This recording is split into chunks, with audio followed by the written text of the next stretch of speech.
Evelyn and Andrew Yang joining us now. And Evelyn, thank you both for being here, but I want to start with you, if I may. You recently tweeted that the fetishizing of Asian women is real, and you've spoken out as a survivor yourself. Why is this such an important topic for you?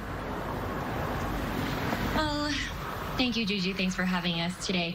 You know, the shooter targeted Asian American women, and of course hits very close to home. You know, when I came forward about being sexually assaulted by my doctor last year, I was not expecting the racial element that I experienced, but I wasn't surprised. You know, I got some comments that were racially charged, like you wanted his egg roll, and things, other comments that were honestly much worse than that I can't even speak. And I think that the problem here is this stereotyping of Asian women that is harmful because it implies fault on the part of the victim. So Asian women are either too submissive and too much of a pushover that we somehow let it happen, or that we're hypersexualized and we were asking for it.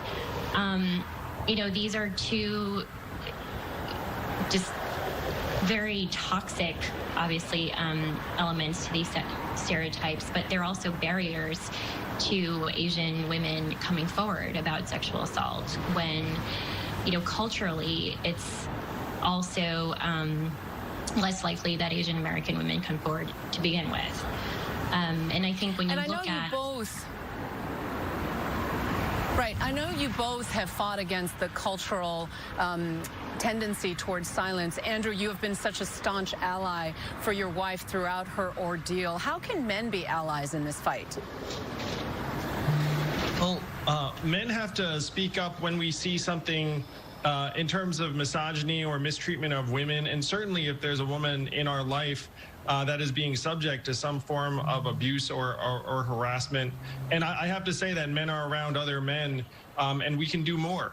We have to be able to look out for the women in our lives and really the people in our community more than is happening in many environments right now.